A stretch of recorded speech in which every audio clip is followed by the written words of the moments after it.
Hallelujah, praise the Lord सबको।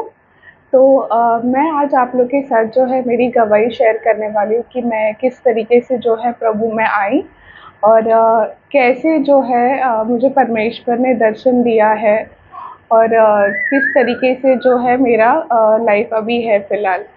तो ये बात है 7 से 8 इयर्स बैक जब मेरी जो मदर है, मैं एक हिंदू फैमिली से बिलॉन्ग करती थी। तो मेरी जो मदर है उनको जो है कैंसर बताया गया था। तो उस टाइम पे हम लोग सब जो है बहुत वरीड थे कि अभी ये बीमारी का इलाज कैसे करें, क्योंकि अर्निंग हमारे घर में सिर्फ़ तभी मैं अकेली थी। मेरी सिस्टर थी ओल्डर सिस्टर, लेकिन उसका शादी हो गया था और मेरे डैड कुछ बहुत अच्छा नहीं सैलरी लेते थे। तो हमें बहुत बड़ा जो है क्वेश्चन मार्क था कि अभी इसका ट्रीटमेंट कैसे कराएँगे करके। लेकिन हमारे दिमाग में एक बात थी कि हमें जो है ट्रीटमेंट अच्छा हॉस्पिटल से ही कराना है, क्योंकि 1 साल पहले ही मैंने मेरी जो है यंगर सिस्टर को जो है हमने गँवाया था, उनको टीबी हुआ था। तो हमने उनको प्रॉपर ट्रीटमेंट ना मिलने के कारण जो है उनका टीबी जो है वो बहुत बढ़ गया था और फिर हमने जो है उनको फ़रवरी में लूज़ कर दिया। तो इसके लिए हमारे दिमाग में ये बात थी कि अभी हमें मम्मी का जो भी ट्रीटमेंट करना है तो हम उसको अच्छे से अच्छे हॉस्पिटल में ही ट्रीट कराएँगे, भले कितना भी जो है फाइनेंस लगे, तो हम उसके लिए रेडी थे। लेकिन इस सब के बीच में जो है मैं जहाँ पे ऑफ़िस में काम करती थी, तो वहाँ पर जो है मेरे हस्बैंड हैं, वो भी मेरे साथ काम करते थे। तभी हम अच्छे फ्रेंड्स थे और मुझे नहीं पता था कि मेरे हस्बैंड जो है वो क्रिश्चियन है करके। तो वो हमेशा मुझे एक प्रेशर में देखते थे, तो मुझे पूछते थे कि क्या हुआ करके, आपको इतना टेंशन में क्यों है? तब मैंने जो है उनसे शेयर किया कि ऐसे इश्यूज़ है मेरे घर में, मम्मी का ट्रीटमेंट करना है, लेकिन मुझे कुछ समझ में नहीं आ रहा है कि हम उसको किस तरीके से करेंगे, क्योंकि हमारे पास उतना फाइनेंस नहीं है। तो बहुत सारे जो है लोकल फाउंडेशंस होते हैं, हमने उनसे हेल्प लेने की कोशिश की और उन्होंने हेल्प किए भी। लेकिन हम नहीं जानते थे कि ट्रीटमेंट कैसे होगा, क्योंकि कैंसर जो है वो वर्ड सुनकर ही हर कोई डर जाता है। हमको पता नहीं था कि ट्रीटमेंट कैसे होगा, मम्मी का रिकवरी कैसे रहेगा, सब कुछ भी आइडिया नहीं था। तो हम लोग बस एक डर में थे कि अभी आगे क्या होने वाला है, हमें कुछ आइडिया नहीं है। तब मेरे हस्बैंड ने जो है वो मुझे बताया कि आप प्रेयर क्यों नहीं करते? मतलब ठीक है, आप ट्रीटमेंट ले रहे हो, आपने बहुत सारी चीज़ें जो है कर रखी है, लेकिन आप प्रेयर क्यों नहीं करते? तब पहली बार मुझे ऐसे लगा कि ये क्या बात कर रहे हैं, प्रेयर क्या चीज़ होती है? और मैंने मेरी सिस्टर के टाइम पे बहुत सारे जगहों पे जाकर हमने प्रेयर्स की थी, फास्टिंग की थी, जो हिंदुइज़्म में फास्टिंग्स होती है, वो सारी मैंने जितनी जो करनी थी, मैंने सारी कर चुकी थी। लेकिन फिर भी मेरी सिस्टर में हमें कोई इम्प्रूवमेंट कभी दिखा नहीं। तो एक तरफ से आप ये बोल सकते हो कि जो गॉड पर ट्रस्ट था वो भी मेरा नहीं था कि अभी कुछ होगा करके मेरी मदर के टाइम पे। लेकिन मेरे हस्बैंड ने बोला कि क्या आपने कभी यीशु से प्रार्थना की है? तो हम लोग यीशु के पास प्रार्थना करेंगे और मुझे विश्वास है कि वो आपकी मम्मी को जो है पूरी तरीके से ठीक कर देगा। तो मैं ऐसे सोच रही थी कि क्या वाक़ई में ऐसे कुछ हो भी सकता है करके।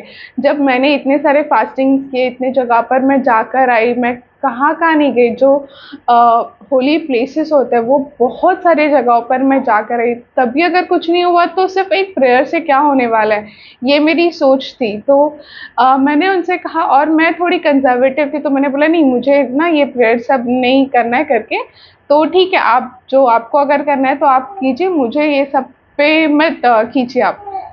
तो मैं इसके लिए रेडी नहीं थी, लेकिन मेरे हस्बैंड ने मुझे 2-3 बार बोला, "आप सिर्फ़ एक बार प्रेयर तो करके देखिए, अगर आपको कुछ फ़र्क आया तो ठीक है, नहीं आया तो आपकी मर्ज़ी, मैं आपको फ़ोर्स नहीं करूँगा।" फिर मैंने बहुत दिन के बाद सोचा कि चलो मैं ट्राई तो करके देखती हूँ, जब मैंने इतनी सारी चीज़ें ऑलरेडी कर चुकी हूँ, तो ये और एक चीज़ ट्राई करने में मुझे प्रॉब्लम ही क्या है करके। तो इसके लिए फिर मैं सोचा कि चलो हम प्रेयर करते हैं। तो मेरे हस्बैंड हम लोग का जब भी डिनर ब्रेक होता था तभी हम लोग नाइट शिफ्ट्स करते थे ऑफ़िस में। तो मेरे हस्बैंड का मेरा हम लोग का जब भी डिनर ब्रेक होता था तो उस डिनर ब्रेक में हम लोग ऑफ़िस के नीचे जो है ऐसा ओपन स्पेस रहता था, हम लोग वहाँ पे जाते थे राउंड लगाने के लिए डिनर के बाद। तो हम वहाँ पर जाकर जो है मेरे हस्बैंड ने मुझसे कहा चलो अभी हम जो है प्रेयर करते हैं। तो हमने फर्स्ट टाइम तभी मैंने प्रेयर स्टार्ट किया मेरे हस्बैंड के साथ। लेकिन फिर भी एक बॉन्डेज था कि मैं प्रेयर मतलब मैं अंदर से प्रेयर कर सकती थी, लेकिन मुझे अगर कोई बोले कि चलो अभी तुम प्रेयर करो, तो ऐसे खुले में जैसे अभी मैं आपसे बात कर रही हूँ, मुझे वैसे नहीं जमता था। फिर धीरे-धीरे करके जो है हमने स्टार्ट किया प्रेयर करने के लिए। और वाक़ई में मतलब जो चीज़ें पहले मुझे बहुत कन्फ्यूज़्ड लगती थी कि कैसे ट्रीटमेंट होगा, क्या होगा, हम किस तरीके से ये सारी चीज़ें करने वाले हैं, मुझे कोई आइडिया नहीं था। अ, मेरी मम्मी का जो है ब्रेस्ट कैंसर का ट्रीटमेंट होने से पहले जो है छोटा जो ट्यूमर था उसको निकालने के लिए एक छोटी सर्जरी हुई थी। तो उस टाइम पे मम्मी को जो एनेस्थीसिया लगा था, हमको अच्छे से याद है, मम्मी 2 या 3 दिन उठ नहीं पाई थी बेड से, वो एनेस्थीसिया की वज़ह से। उनको इतना ज़्यादा वीकनेस फ़ील हो रहा था। तो वो टाइम मुझे इश्यू नहीं पता था। लेकिन फिर जब भी मम्मी का बड़ा ऑपरेशन शेड्यूल किया था नवंबर में, मुझे आज भी याद है, दिवाली का दिन था और लक्ष्मी पूजन के बाद वाला जो है दिन था जहाँ पे जब मेरी मम्मी का सर्जरी होने वाला था। तब मेरे हस्बैंड ने कहा अगर आपका परमिशन होगा तो क्या हमारे पास्टर जो है वो और हम आपके घर पे आके आपकी मम्मी के लिए प्रेयर कर सकते हैं? तो मैंने मेरे मम्मी-डैडी से बात किया, उनसे पूछा कि ऐसे है क्या, हम बुलाएँ उनको प्रेयर के लिए? तो उन्होंने भी हाँ कह दिया कि ठीक है, आप बुला लो, कोई प्रॉब्लम नहीं है, हम लोग कर लेंगे प्रेयर, सिर्फ़ प्रेयर ही तो करनी है हमें, और क्या करना है। तो हमने उन्हें बुलाया, लेकिन मुझे अच्छे से याद है कि मैं भले ही प्रेयर करती थी यीशु के पास, लेकिन फिर भी जब भी पास्टर हमारे घर आए थे, तो मुझे अच्छे से याद है कि मुझे वो पसंद नहीं आया था, पता नहीं क्यों? लेकिन जब वो हमारे घर आए थे तो मैं अकेली थी, मेरी सिस्टर, मेरे डैड, मॉम, वो सब उनके साथ बैठे थे प्रेयर मतलब जब वो आए तो उनसे उन्हें पानी दिया, उनसे बातें की। लेकिन मुझे पता नहीं क्यों बहुत गुस्सा आ रहा था और मैं जाके अंदर बैठी। तो कैसे-ऐसे करके मैंने अपने आप को मनाकर मैं प्रेयर के लिए आई। उन्होंने मेरे मम्मा के लिए प्रेयर किया। फिर वो चले गए नेक्स्ट डे, मतलब जब भी हम लोग का सर्जरी का डेट जो शेड्यूल था वो दिन में हम लोग हॉस्पिटल गए, मम्मी का सर्जरी हुआ। मुझे अच्छे से याद है कि जब मम्मी का सर्जरी हो गया था उसके बाद जब पास्टर वापस मेरे मम्मी के लिए प्रेयर करने आए थे, तो वो इतना बड़ा सर्जरी था कि पूरा एक ब्रेस्ट को निकालना पड़ा था। और मुझे ऐसा लगा था कि मम्मी इसमें से कैसे रिकवर होगी, मतलब छोटे सर्जरी में मम्मी को जब इतनी तकलीफ हुई थी, तो ये तो इतना बड़ा सर्जरी है, मतलब ये कैसे पॉसिबल है? और मैं, मेरे हस्बैंड जो है, वो हम लोग कंटिन्यूअस प्रेयर में थे। पास्टर ने आके भी मम्मा के लिए प्रेयर किया उनकी रिकवरी के लिए।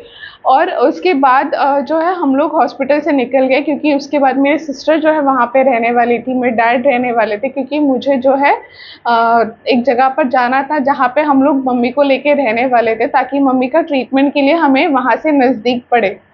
तो मेरे डैड ने शायद मुझे फ़ोन किया था या मैंने उनको फ़ोन किया था, मुझे अभी इतना अच्छे से याद नहीं है।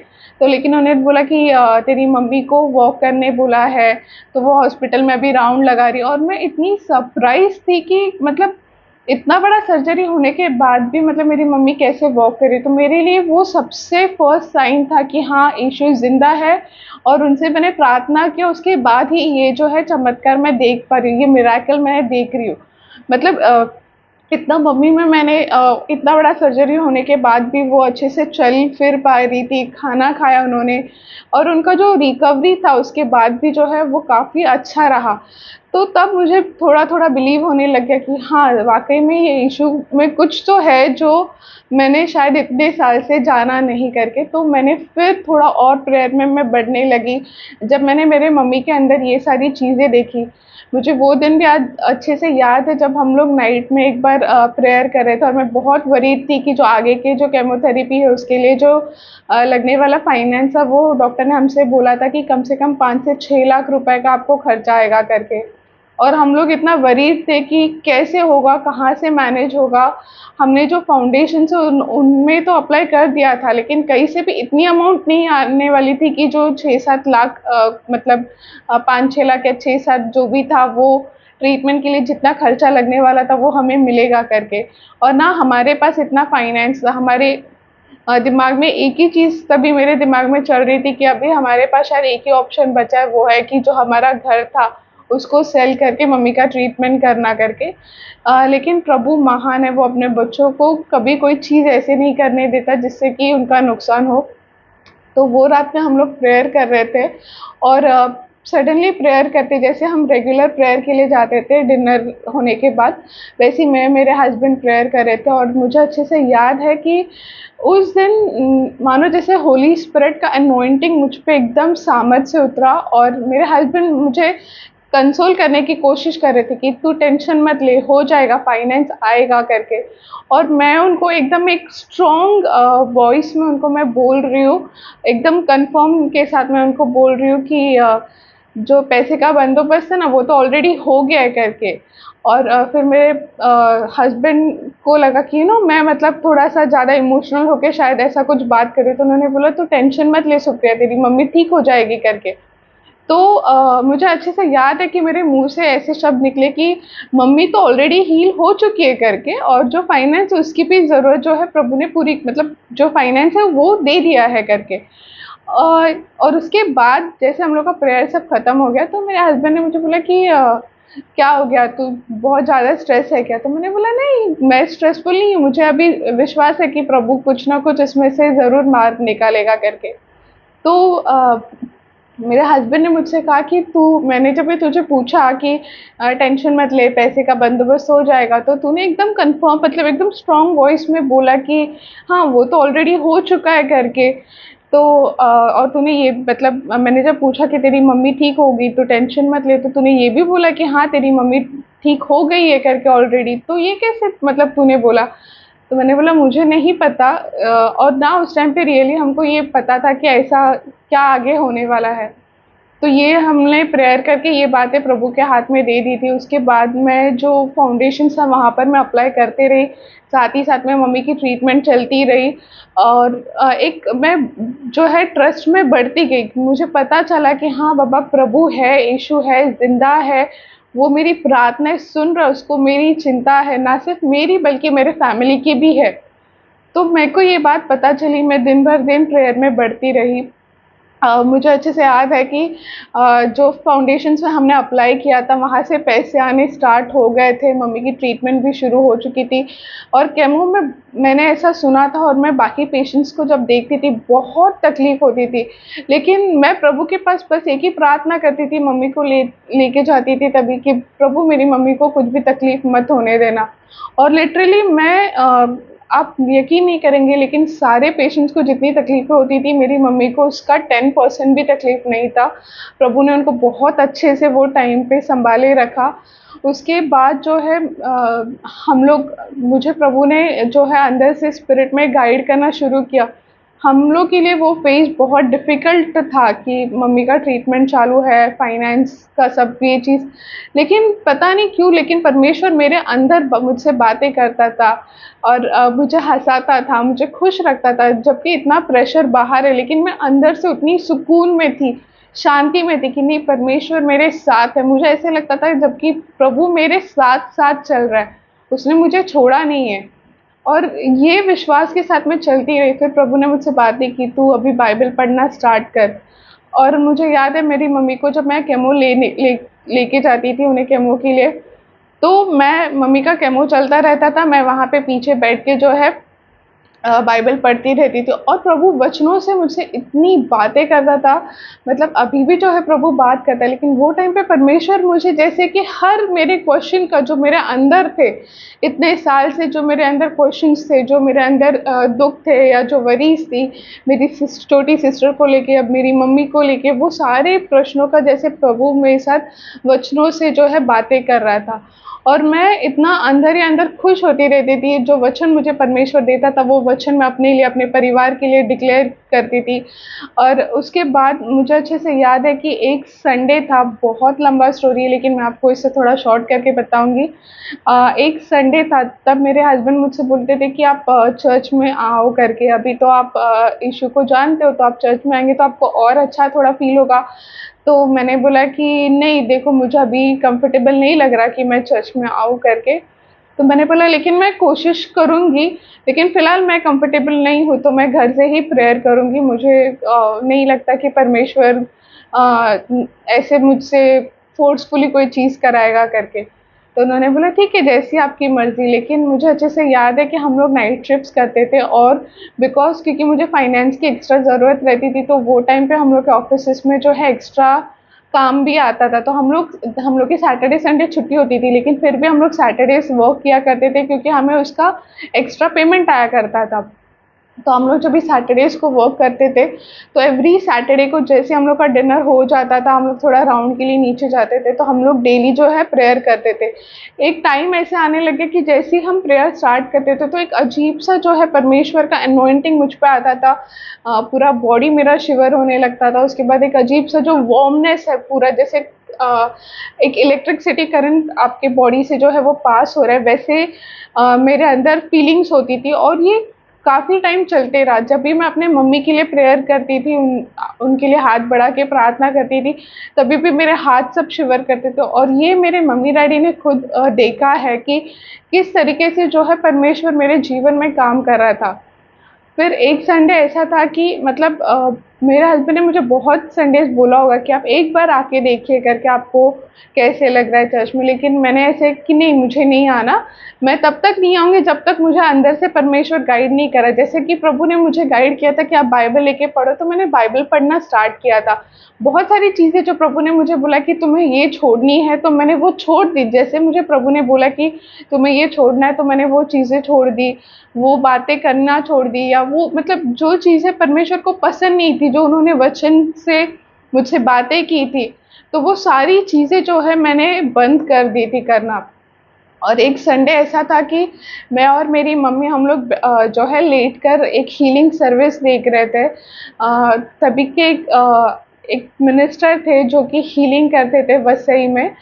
तो उनका वीडियो मैं देख रही थी और उनका वीडियो देखते-देखते मैं ऐसे ही मन में मतलब मैं देख रही हूँ कि कैसे वो प्रेयर कर रहे हैं, लोग हील हो रहे हैं। वो किसी को छू भी नहीं रहे, फिर भी कितने सारे लोग वहाँ से चंगे होके जा रहे हैं। और मैं मन में ये सोच रही हूँ कि प्रभु तुम सबके लिए मिरेकल्स कर सकते हो, लेकिन हमारी लाइफ में आज तक कभी कोई मिरेकल हमने देखा नहीं है, तो क्या हमारे लिए ये हो सकता है? मैंने बस इतना ही अपने मन में मैं जो है प्रभु से बात कर रही हूँ और उतने में जो सामर्थ्य परमेश्वर का अभिषेक मुझ पर आया, जो होली स्पिरिट का टच था आप बोल सकते हो, वो मुझ पर उतरा कि मैं लिटरली पूरा शिवर होने लग गई थी और मतलब एकदम शिवर हो रही थी। मुझे खुद पता नहीं चल रहा था कि मेरे साथ क्या हो रहा है। मेरे मम्मी-डैडी तो डर गए, पहले उन्हें लगा कि शायद कोई दुष्ट आत्मा है करके, जो ऐसे तकलीफ़ हो रही है। तो उन्होंने फटाफट मेरे हस्बैंड को कॉल करने की उन्होंने जो है उनका जो प्रेयर है वो किया। फिर भी उससे मुझे कुछ अच्छा नहीं लग रहा था। एक थोड़े टाइम बाद फिर मैं जब सेटल हुई तो मेरे डैडी मुझसे पूछ रहे कि तुझे क्या हुआ था? तो मैंने बोला क्या हुआ? मुझे पता नहीं क्या हुआ करके। तो बोले तू इतना शिवर कर रही थी और सडनली इतना ऐसे तू एकदम डिफरेंटली थोड़ा-सा तेरा बिहेवियर हो गया था, मतलब चिल्ला नहीं रही थी लेकिन एक शिवर कर रही थी, जैसे आपको कोई ज़ोर से हिला रहा है, मानो उस तरीके से।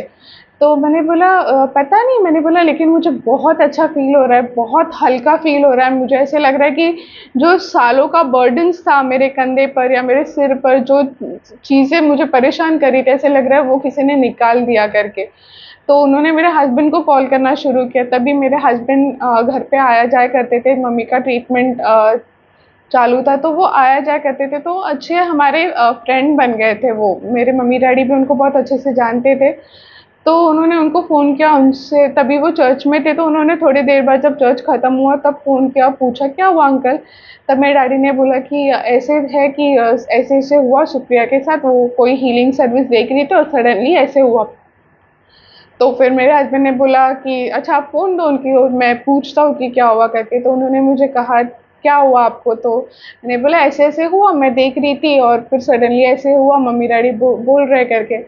फिर उन्होंने मुझसे 2-3 चीज़ें बुलवाई, जैसे कि उन्होंने बोला यीशु मसीह बोलो करके, तो मैंने यीशु मसीह बोला। फिर उन्होंने बोला यीशु रक्त की जय बोलो, तो मैंने वो भी बोला। फिर उन्होंने बोला कि ये कहो कि यीशु ज़िंदा खुदा है, तो मैंने वो भी कहा। फिर उसके बाद उन्होंने बोला आपको कैसे फ़ील हो रहा है? तो मैंने बोला मुझे तो बहुत अच्छा फ़ील हो रहा है करके। ऐसे लग रहा है कि बहुत साल का जो बर्डन था वो किसी ने निकाल लिया। तो फिर उन्होंने बोला कि ये फिर आपको जो है होली स्पिरिट ने टच किया है करके। तो आप परमेश्वर ने आपको जो है स्पर्श किया, उसने आपको दिखाया कि हाँ वाक़ई में वही ज़िंदा खुदा है करके। ऐसा नहीं कि उसके पहले मुझे प्रभु ने स्पर्श नहीं किया था, लेकिन ये जो था वो सबसे अनोखा था, और उसके बाद जो है मैं एकदम फ़र्म हो गई मेरे बिलीव में कि हाँ, यीशु ज़िंदा खुदा है। अब से मुझे सिर्फ़ इसी को फ़ॉलो करना है, चाहे जो होना है वो हो जाए। जो चीज़ मुझे करनी पड़ी मैं वो करूँगी, लेकिन मुझे यीशु को ही फ़ॉलो करना है। मैं उनको ही मानने वाली हूँ, मैं उनको छोड़ के कहीं नहीं जाऊँगी। फिर उसके बाद मैंने चर्च जाना स्टार्ट किया, और फिर हम प्रेयर्स जाना स्टार्ट किए। साथ ही साथ में यहाँ पे मेरी मम्मी की हीलिंग जो है वो अच्छे से होती रही, ट्रीटमेंट अच्छे से हुआ। और मैं अगर आपको फाइनेंस की बात बताऊँ, तो जैसे प्रभु ने कहा था कि फाइनेंस ऑलरेडी आ गया है, तो मेरी एक फ्रेंड है जो कि फ़ॉरेन में थी, तो नॉर्मल से पैसे ही उन्होंने मुझे पता नहीं क्यों मैसेज किया था, तो मैंने भी उनसे बात की, उनको कहा कि ऐसे-ऐसे मम्मी को हुआ है। तो मैंने उनसे बाकी कोई भी बात शेयर नहीं की कि हमारे पास पैसे नहीं हैं, हम कैसे ट्रीटमेंट करें, कुछ भी उनसे शेयर नहीं किया था। तो उन्होंने उनके पास शायद मेरा अकाउंट नंबर पहले था, क्योंकि पहले उन्होंने शायद कुछ गिफ्ट्स भेजने के लिए या कुछ तो करने के लिए उन्होंने हमारा अकाउंट नंबर लिया था। तो ऐसे हमारी रात में बात हुई, नेक्स्ट डे मैं देख रही हूँ तो उन्होंने लगभग 1 लाख रुपए जो हमारे अकाउंट में डिपॉज़िट कर दिया था। अभी एक फ्रेंड जो अ, मतलब उनको फ़ॉरेन में जाके लगभग 7 से 8 साल हो गए थे, लेकिन उनसे पैसे आना मैंने कभी एक्सपेक्ट नहीं किया था, लेकिन ये सिर्फ़ प्रभु ही कर सकता है। और फिर उसके बाद जो फाइनेंस है वो फाउंडेशन से इतने आने लग गए कि हमारे पास एक्स्ट्रा हो गया था। मम्मी का ट्रीटमेंट तो ख़त्म हो गया, लेकिन फिर भी हमारे अकाउंट में 1.5 से 2 लाख रुपए शायद ऐसे ही पड़े थे, जो हॉस्पिटल को रिटर्न भेजने पड़े कि बाबा अभी इनका ट्रीटमेंट हो गया, इसकी ज़रूरत नहीं है करके। तो मैं आपको ये बताना चाहती हूँ कि हमारा प्रभु महान है, वो जो चीज़ बोलता है वो करता ही है।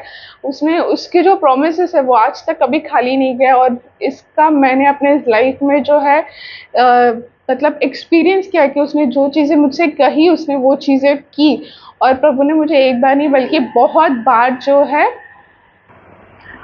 फिर इस तरीके से जो है चीज़ें होती रही। और एक जो है उसके बाद जो है मैंने प्रभु में बढ़ना शुरू किया। बाद में मेरे घर से मतलब मेरे मम्मी-डैडी को ये बात थोड़ी शायद पसंद नहीं आई कि ऐसे कैसे तुमने सारी चीज़ें छोड़ दी। तो उनका ऐसा था कि आप ये भी करो और वो भी करो।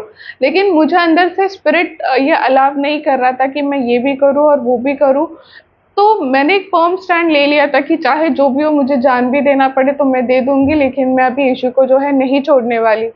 तो मेरे साथ ऐसी भी चीज़ें हुई कि जो शायद मेरे मम्मी-डैडी को पसंद नहीं थी, लेकिन फिर भी जो है मतलब उन्होंने ऐसा नहीं कि उन्होंने मुझे बहुत तकलीफ़ दिया, लेकिन ऐसा हुआ कि उन्होंने 1-2 बार ऐसा हुआ कि बोला कि ठीक है आप चर्च में ही रहो, यहाँ पे आओ मत, आपको ये करना ही है, अगर आपको इधर रुकना है तो। तो ऐसे हुआ, लेकिन फिर भी प्रभु महान है, उसने मुझे ये सारी चीज़ें चीज़ों में सँभाले रखा, मेरा विश्वास बढ़ते गया, और मैं प्रभु को धन्यवाद करती हूँ कि जो मेरा अभी हस्बैंड है, जिन्होंने मुझे इस टाइम में सपोर्ट किया, जिन्होंने मुझे प्रभु को जो है मिलवाया प्रभु से, वो आज हमारी शादी होने के बाद भी आज जो है हम लोग अच्छे से जो है विश्वास में चल रहे हैं। प्रभु हमारे साथ है। ऐसा टाइम आता भी है कि जब भी चैलेंजेस आते हैं, सिचुएशंस आते हैं, टेस्ट एंड ट्रायल्स आते हैं, लेकिन प्रभु जो है उसमें हमें स्ट्रॉन्ग जो है बनाए रखता है, चलाता है। बहुत बार ऐसे होता है कि मुझसे और मेरे हस्बैंड से जो है परमेश्वर काफ़ी जो है सिचुएशंस के बारे में टेस्ट और ट्रायल्स के साथ जो है जब आने वाली होती है या आती है, तो उसमें प्रभु क्या काम करने वाला है, वो चीज़ जो है परमेश्वर हमें पहले ही ड्रीम्स में बता देता है, और प्रभु क्या करने वाला है ये सिचुएशन में, वो भी हमसे जो है बात कर देता है। जैसे मैं आपके साथ एक 2 एग्ज़ाम्पल शेयर करूँगी कि मेरे फादर इन लॉ एक बार बहुत ज़्यादा जो है बीमार थे, और मतलब उनकी सिचुएशन देख कर के हमें ऐसे लग रहा था कि शायद ये इनका लास्ट हो सकता है, क्योंकि इतने ज़्यादा वो बीमार थे। लेकिन और उस टाइम पे हम लोग सब लोग बहुत वरीड भी थे, प्रेयर भी कर रहे थे उनके लिए। लेकिन परमेश्वर ने मेरे हस्बैंड से बात किया ड्रीम्स के थ्रू कि वो बीमार है, लेकिन मैं उनको इस बीमारी से निकाल कर बाहर लाऊँगा, वो खुद चल कर आएँगे, मतलब अपने पैरों पे चल के आएँगे। और मैं प्रभु को धन्यवाद देना चाहती हूँ कि वाक़ई में मेरे फादर इन लॉ जो है वो अच्छे से वो जो बीमारी थी या जो तकलीफ़ थी उसमें से वो निकल कर आए, और आज वो प्रभु में हैं। वैसे ही मेरे मम्मी के बारे में भी मुझे जो अभी रिसेंट वाला केस है मैं आपको वो शेयर करूँगी कि मुझे एक बार ड्रीम आया कि मेरी मम्मी को जो है वो हार्ट अटैक आने वाला है करके आया है करके, और मेरे डैड और मेरी सिस्टर मुझे फ़ोन करके बोल रहे हैं कि ऐसे-ऐसे हुआ करके मम्मी को अटैक आया और वो है जो कि ऑफ हो गए करके। तो जैसे ही मुझे ड्रीम आया मैं उसके बाद बहुत ज़्यादा पैनिक हो गई, मतलब मैं एकदम थोड़ी डर गई थी। लेकिन मुझसे प्रभु ने बात किया, मुझसे कहा कि आप प्रेयर करो इसके लिए। तो मैंने प्रेयर किया, वो ड्रीम को कैंसल किया, मेरी मम्मी को प्रभु के हाथ में दिया, उनके लहू में कवर किया। और उसके बाद रिसेंटली ऐसे हुआ कि मम्मी मेरे साथ बात कर रही थी और सडनली उसके बाद जो है मम्मी को एकदम शॉर्ट ऑफ मेमोरी जैसे हो गया। तो मेरे डैडी ने फ़ोन करके मुझसे बोला कि अरे देखिए सडनली चीज़ें भूल रही है, बोल रही है ये आपने मुझे ज्वेलरी कब पहनाई, मैं क्या कर रही हूँ, ऐसे करके उन्हें तकलीफ़ हुई। तो मेरी सिस्टर और मेरे डैडी उनको हॉस्पिटल लेकर गए। वहाँ पे उनका ब्रेन का जो है सीटी स्कैन हुआ। हम लोग कंटिन्यूअस मम्मी के लिए प्रेयर कर रहे थे कि उनके सारे रिपोर्ट्स नॉर्मल आ जाए और मम्मी भी अच्छे से जो है चंगी रहे। तकलीफ़ कोई नहीं थी कि बस मम्मी को चीज़ें जो है याद नहीं रह रही थी। तो इसके लिए डॉक्टर ने सजेस्ट किया कि हम रिस्क नहीं ले सकते, तो हमें एमआरआई जो है करना पड़ा। तो एमआरआई का रिपोर्ट्स नॉर्मल आया, फिर सीटी स्कैन किया, उसके भी रिपोर्ट्स जो है नॉर्मल आए। फिर बाद में डॉक्टर ने ईसीजी किया था, तो ईसीजी में थोड़ा बहुत इश्यूज़ दिखाया कि मतलब थोड़ा इश्यू है करके। तो उसके बाद जो है मम्मी का जो है हार्ट मॉनिटर भी हुआ 24 आवर्स के लिए, तो वो रिपोर्ट्स भी नॉर्मल आई। लेकिन मैं आपको बताना चाहती हूँ कि प्रभु ने जो मतलब जो भी सिचुएशन हुई मम्मी, तो उसके बाद मम्मी भी वो सिर्फ़ एक टाइम था कि वो टाइम के लिए मम्मी को चीज़ याद नहीं थी। लेकिन नेक्स्ट डे जो है मम्मी जब भी उठी हॉस्पिटल में तो उनको सारी चीज़ें याद थी जो उनके साथ हुई। बस उनको वही याद नहीं था कि उनको हॉस्पिटल कैसे लाया, क्यों लाया, वो उनको कुछ याद नहीं था। बाकी लेकिन जो मम्मी ने मुझसे बात की थी, जैसे वो पहले बोल रही थी कि मैंने कब बात किया करके मुझसे, सुप्रिया से कब बात किया, तो वो सारी चीज़ें उनको याद आई। तो मैं आपको ये कहना चाहती हूँ कि वो एक अटैक था एनिमी का, लेकिन प्रभु ने मेरी मम्मी को उसमें से जो है बाहर निकाला। और हमें पहले ये चीज़ जब प्रभु ने दिखाई थी कि ऐसे इश्यू है करके, मतलब एक जो ड्रीम आया था कि जिसमें मम्मी को अटैक आया है करके, तो जब हमने उसके लिए प्रेयर किया तो मुझे ऐसा लगता है कि जो छोटी चीज़ थी जिसकी ज़रूरत थी ट्रीटमेंट करने की, वो मम्मी की अभी चल रही है। मम्मी अच्छी है। मैं प्रभु को धन्यवाद देना चाहती हूँ कि प्रभु ने एक बार नहीं लेकिन 2 बार मेरी मम्मी को जो है मौत के मुँह से बाहर निकाला है, मैं ऐसे कहूँगी। और ये सिर्फ़ हमारा ज़िंदा प्रभु कर सकता है और कोई नहीं कर सकता। इसके लिए मैं प्रभु के नाम को बहुत धन्यवाद देती हूँ कि उन्होंने हर बार मुझे ही नहीं लेकिन मेरे पूरे परिवार को सँभाले रखा है। और आज भी प्रभु है जो हमसे बातें करते रहता है कि अगर कोई सिचुएशंस है या फिर कुछ ऐसी बातें हैं जो अगर होने वाली है, तो वो प्रभु पहले ही जो है हमें उसके बारे में दिखा के अलर्ट करता है ताकि हम जो है उसके लिए प्रेयर करें। जैसे और एक इंसिडेंस मुझे याद आ रहा है कि सीरिया में शायद मुझे अभी याद नहीं आ रहा है वो कंट्री का नाम। वहाँ पे जो है रिसेंटली अभी अर्थक्वेक आया था, तो मुझे बहुत टाइम पहले शायद अ, 7 से 8 मंथ्स बैक जो है मुझे ड्रीम आया था कि कोई तो भी कंट्री है जहाँ पर जो है अर्थक्वेक आने वाला है। और मुझे मतलब वो ड्रीम में स्पेसिफिकली दिखाया था कि जो उसका फ्रीक्वेंसी है अर्थक्वेक का वो 7 का रहेगा करके। तो मैं यूजुअली हम लोग न्यूज़ सब नहीं देखते क्योंकि उससे सिर्फ़ आपको जो है आप डिमोटिवेट ही होते हैं, आपको सिर्फ़ नेगेटिव चीज़ ही मिलती है, इसलिए हम लोग न्यूज़ नहीं देखते। हम अवॉइड करते, कोशिश करते कि जितना हो सके हमें प्रभु के वचन से ही खुद को भरना है करके। तो लेकिन एक दिन मैं ऐसे ही देख रही थी तो मुझे पता चला कि इस सीरिया ही शायद उस कंट्री में जो है अर्थक्वेक आया और उसका जो फ्रीक्वेंसी था वो 7 का था करके। और मैं इतना सरप्राइज़ थी, मैंने बोला देखो प्रभु महान है, उसने हमें ड्रीम में दिखाया था।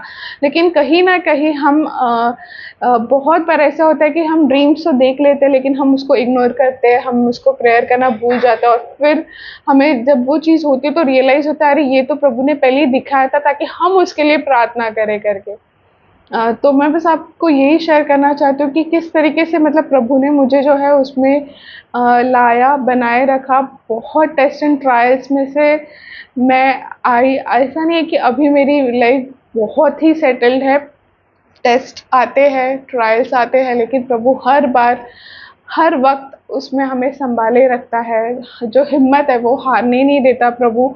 बहुत बार ऐसे लगता है कि ये क्या हो रहा है? क्यों ऐसे हमारे साथ होता है करके, लेकिन परमेश्वर अच्छा है, उसने वो भला है, उसने हमेशा हर चीज़ में जो है हमें सँभाले रखा, हिम्मत दिए रखा, और आज भी जो है प्रभु हमें अच्छे से सँभाल रहे हैं। ना कि सिर्फ़ मुझे, मेरे बच्चों को, मेरे हस्बैंड को, लेकिन मेरे पूरे परिवार को प्रभु सँभाल रहे हैं। इसके लिए मैं प्रभु को धन्यवाद देती हूँ। तो ये थी मेरी गवाही कि मैं किस तरीके से जो है मैं प्रभु में आई। मैं प्रभु को धन्यवाद देती हूँ कि प्रभु ने मुझे जो है चुना। जबकि मैं यीशु का बहुत नफ़रत करती थी पहले। मुझे यीशु पसंद नहीं थे जब मैं बिलीवर नहीं थी। मुझे बहुत बार लोगों ने यीशु के बारे में बताने की कोशिश की थी, लेकिन मैंने हर बार यीशु को इग्नोर किया था। लेकिन मैं आज प्रभु को धन्यवाद करती हूँ कि जिसने उसे इतना रिजेक्ट किया था, आज उसी को परमेश्वर यूज़ कर रहा है।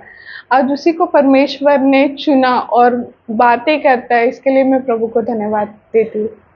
मेरी गवाही सुनने के लिए thank you very much. Praise the Lord.